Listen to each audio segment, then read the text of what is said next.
Hello मेरे प्यारे बच्चों, मैं रविंद्र नागर आपका अपने यूट्यूब चैनल भविष्य एजुकेशनल हब में स्वागत करता हूं।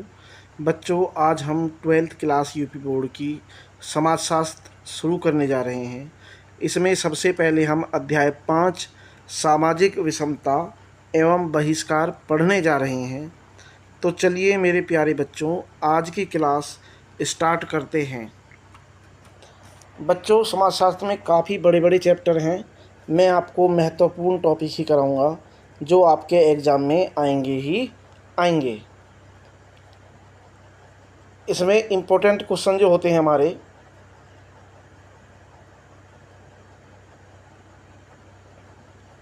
देखिए कैसे इम्पोर्टेंट क्वेश्चंस जो होंगे ये आपके एग्ज़ाम में हमेशा आते रहते हैं। मैं इनको क्रम वाइज लेकर चलूँगा और आगे हम लोग डिस्कस करेंगे कि किस तरह के प्रश्न आते हैं और किस तरह से आपको लिखने होंगे। जैसे पहला है सामाजिक विषमता क्या है। तो मेरे बच्चों, जैसे लोग होते हैं वो दो तरह के लोग होते हैं। लोग दो तरह के होते हैं। एक समृद्ध लोग होते हैं, जैसे ये वाले भाई साहब बैठे हैं। दूसरा गरीब लोग हैं। ये हमारे संसाधन होते हैं बच्चों।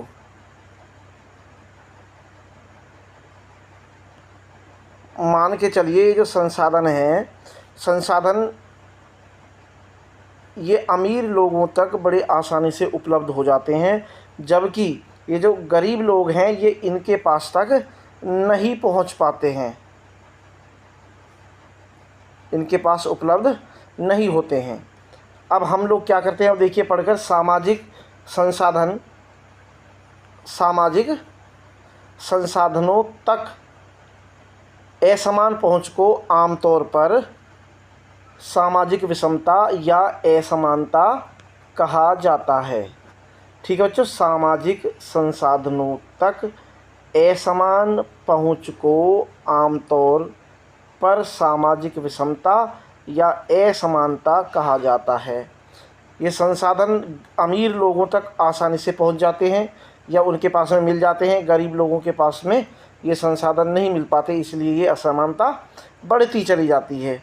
अब हमारा जो आगे देखिए, सामाजिक संसाधन को कितने रूपों में विभाजित किया है। किसको? सामाजिक संसाधनों को कितने रूपों में विभाजित किया है या किया जा सकता है। ठीक है मेरे बच्चों, देखिए इसको 3 रूपों में विभाजित किया जाता है। पहला कौन सा है? पहला है आर्थिक पूंजी। ये आर्थिक पूंजी कैसी? भौतिक संपत्ति एवं आय के रूपों में आर्थिक पूंजी। सेकंड वाला कौन सा है? प्रतिष्ठा व शैक्षणिक योग्यता के रूप में सांस्कृतिक पूंजी। और थर्ड वाला है हमारा सामाजिक संगतियों व संपर्कों के जाल के रूप में सामाजिक, क्या बेटा? सामाजिक पूंजी। ये क्या होता है? ये जैसे सम्मानित व्यक्ति होता है हमारे समाज का, इस तरह से इसको मान के हम चल सकते हैं। पहला वाला जो है भौतिक संपत्ति और आय के रूप में आर्थिक पूंजी। ठीक है बच्चों, अब हम नेक्स्ट चलते हैं। नेक्स्ट कौन सा हमारा? सामाजिक स्त्रीकरण क्या है। सामाजिक स्त्रीकरण क्या है? तो मेरे बच्चों, ये एक ऐसी व्यवस्था है, कैसी व्यवस्था है? ये एक ऐसी व्यवस्था है जिसके अंतर्गत समाज में पाए जाने वाले समूहों का ऊंच नीच या फिर छोटे बड़े के आधार पर, अर्थात जब प्राचीन काल में जातियां बटी हुई थी तो जातियों में एक उच्च जाति थी, एक निम्न जाति थी, नीच जाति, या छोटे बड़े के आधार पर, तो विभिन्न स्तरों पर बांटा जाना ही सामाजिक स्त्रीकरण कहलाता है। किस पर? जिसके अंतर्गत समाज में पाए जाने वाले समूह का ऊंच नीच या छोटे बड़े के आधार पर विभिन्न स्तरों पर बांटा जाना ही क्या कहलाता है? सामाजिक स्त्रीकरण कहलाता है। ठीक है बच्चों, नेक्स्ट चलते हैं। सामाजिक स्त्रीकरण की विशेषताएं बताइए। तो पहला पॉइंट क्या है, सामाजिक स्त्रीकरण व्यक्तियों के बीच की विभिन्नता का प्रकार्य नहीं है बल्कि समाज की क्या है बेटा, विशिष्टता है, यानी कि व्यक्ति अलग अलग नहीं हो सकते। नंबर सेकंड वाला, सामाजिक स्त्रीकरण पीढ़ी दर पीढ़ी बना रहता है, यानी कि पीढ़ी दर पीढ़ी बना रहता है, एक पीढ़ी से दूसरी पीढ़ी तक बना रहता है। और थर्ड वाला क्या है हमारा, सामाजिक स्त्रीकरण को विश्वास या विचारधारा द्वारा समर्थन मिलता है। ठीक है बच्चों।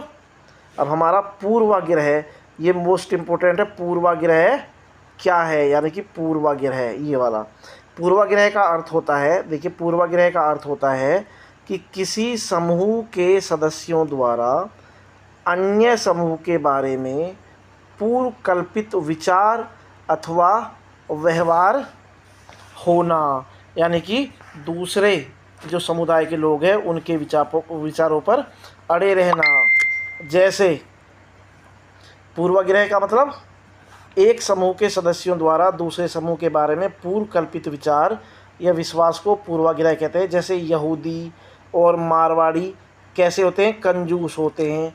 या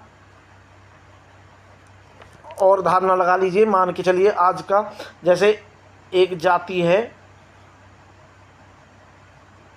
गुर्जर, लोग कहते हैं कि ये जो जाति है ये प्राय कैसी जाति होती है,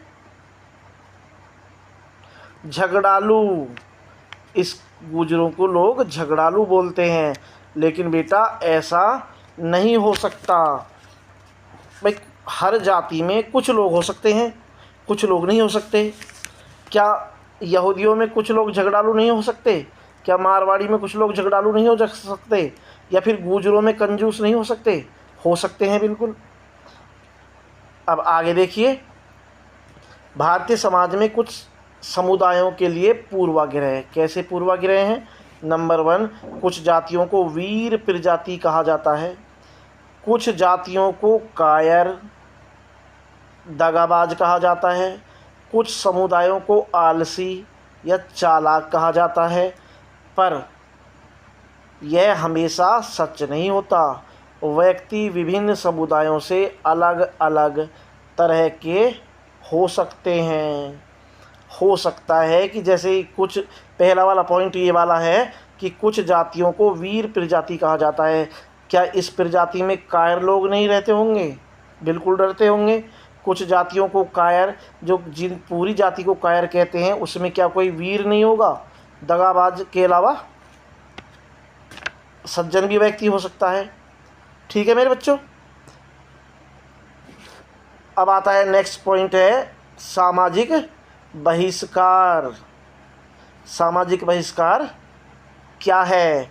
अब देखिए, सामाजिक बहिष्कार वह तौर तरीके हैं, कैसे वह तौर तरीके हैं जिसके द्वारा क्या होता है, किसी व्यक्ति या समूह को समाज में पूरे तौर से घुलने मिलने से मना किया जाता है या फिर उन्हें समाज से अलग रखा जाता है।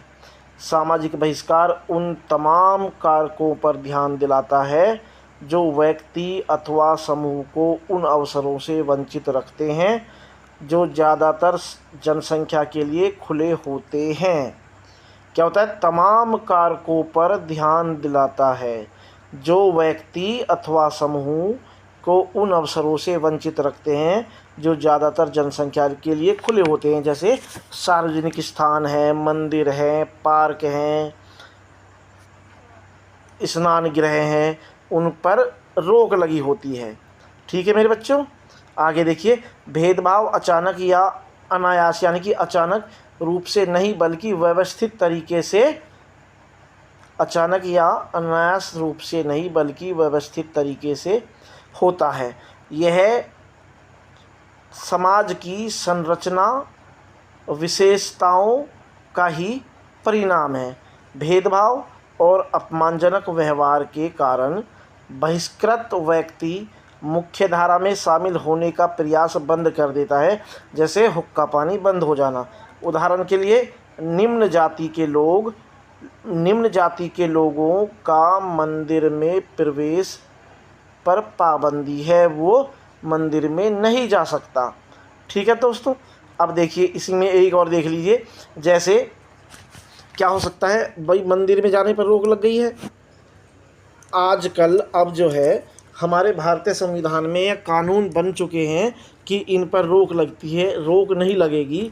अगर कोई व्यक्ति इनको रोकता है तो वो कानूनी तौर पर अपराध माना जाएगा और उस व्यक्ति को जो इस तरह का कृत्य करता है उसको कानून के प्रावधानों के अनुसार सज़ा मिलेगी, वो दंड का भागीदार होगा।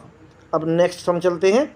जाति प्रथा एक भेदभाव पूर्ण व्यवस्था है। बच्चों देखिए ये क्या है, जाति प्रथा एक भेदभावपूर्ण व्यवस्था है।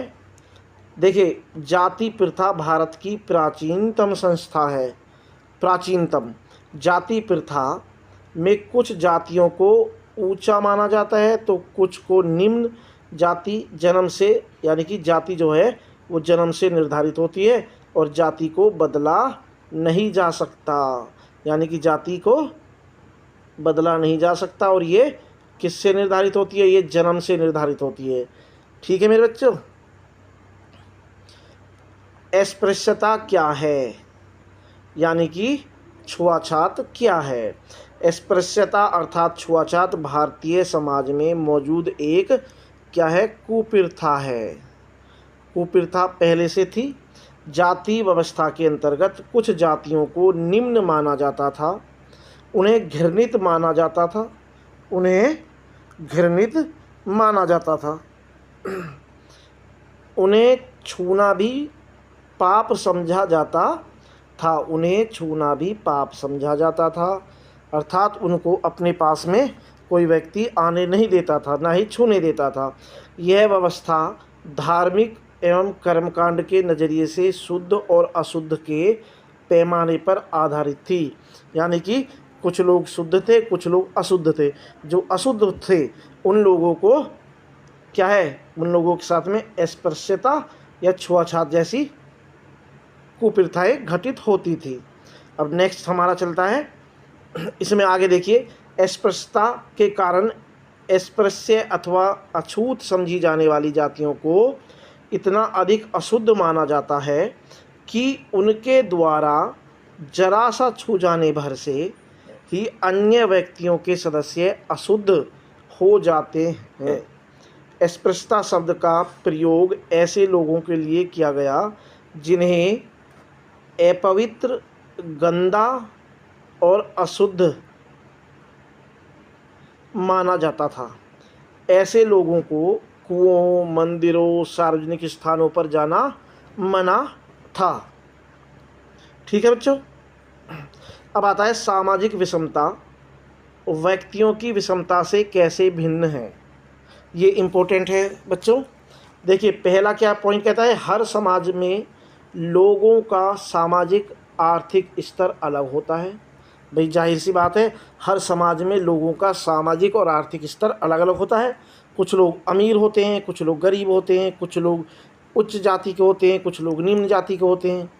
ठीक है, कुछ के पास में सामाजिक संसाधन होते हैं, कुछ के पास में संसाधन नहीं होते हैं। सेकंड वाला कहता है कुछ व्यक्तियों के पास धन, संपदा, स्वास्थ्य तथा शक्ति जैसे संसाधन अधिक होते हैं। थर्ड क्या कहता है, एक अमीर परिवार का व्यक्ति अपनी आर्थिक पूंजी के दम पर अच्छी शिक्षा हासिल कर सकता है, यानी कि एजुकेशन अच्छी कर सकता है। उदाहरण के लिए देख लीजिए, अगर कोई बच्चा MBBS करना चाहता है, नीट का एग्ज़ाम देना चाहता है और उसका हो जाता है, या फिर वो एक तो होता है गवर्नमेंट सीट पर आना, दूसरा अगर वो गवर्नमेंट सीट पर नहीं आता है तो वो प्राइवेट कर सकता है। और प्राइवेट के लिए मान के चलिए आज 60 लाख रुपए उसकी डोनेशन है, तो निम्न वर्गीय लोग जो है, मध्य वर्गीय लोग हैं, ये 60 लाख रुपए नहीं दे पाएंगे। जो आर्थिक पूंजी, आर्थिक स्थिति ठीक है जिनकी, वो ये काम कर सकते हैं। फोर्थ वाला है, इस प्रकार वह व्यक्ति अपनी आर्थिक पूंजी को सांस्कृतिक तथा शैक्षणिक स्वरूप प्रदान कर सकता है। भाई जब जितना पैसा होगा अच्छी से अच्छी शिक्षा ले सकता है, वो फॉरेन में जा सकता है, विदेश में जाकर शिक्षा ग्रहण कर सकता है। फिफ्थ वाला है, व्यक्ति अपनी सामाजिक पूंजी और प्रभावशाली मित्रों की सलाह से अच्छी जानकारी पा सकते हैं, अच्छी वाली नौकरी पा सकते हैं। यानी कि किसी की सलाह ले सकते हैं, जिस अच्छे मित्र हैं, संगति अच्छी है, तो उसके कारण वो लोग अच्छी नौकरी, अच्छी स्थिति पा सकते हैं। ठीक है बच्चों, चलिए बच्चों, तो आज की वीडियो यहीं रहने देते हैं। ये हमारा सामाजिक विषमता और बहिष्कार चैप्टर का भाग 1 था। भाग 2, भाग 3 और मैं आगे करा दूंगा, क्योंकि काफ़ी बड़ा चैप्टर है। अगर हमारी वीडियो आपको पसंद आई हो तो लाइक कीजिए, वीडियो को शेयर कीजिए, चैनल को सब्सक्राइब कीजिए और हाँ, बेल आइकन को प्रेस ज़रूर कीजिए। इससे होगा क्या, इससे होगा कि हमारी नई नई वीडियोज़ की नोटिफिकेशन आपके पास में पहुंचती रहेंगी। ठीक है मेरे बच्चों, धन्यवाद।